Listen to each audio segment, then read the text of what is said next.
A question is, if someone lives with some family members, and everything in the house was was bought was bought for by the father, but what this person does is that he just pays all the bills, like the internet, the electricity, and others. And if people in the house use it for haram purposes, or he's afraid of this happening, what should he do? Generally speaking, Allah said in chapter 5, verse number 2, وَتَعَاوَنُوا عَلَى الْبِرِّ وَالتَّقْوَى وَلَا تَعَاوَنُوا عَلَى الْإِثْمِ وَالْعُدْوَانِ, and collaborate upon righteousness and virtue, and do not collaborate upon transgression and sin.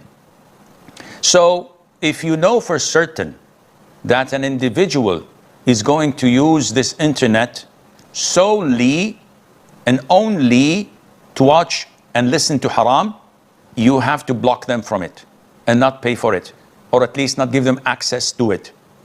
But if you know that they're going to use it for school, they're going to use it for work, they're going to use it for halal things, and there is a possibility, like everyone else, that they may use it for haram, then there is no sin on you, because it's like selling a knife. People can cut bread and meat with it, others can kill people with it. So does this mean I can't sell knives? No, I can.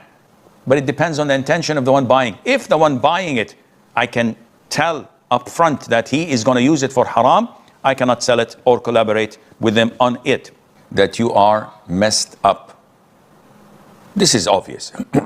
Not able to remember such things is not normal, which means that so many whispers of shaitan are in your head, confusing you and making you not being able to distinguish between what is right and what is wrong.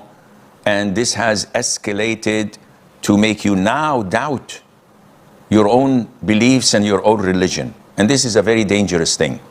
You need to go back to square one, to embrace Islam as it is, without allowing any external forces to come and manipulate your thinking and your decision-making process.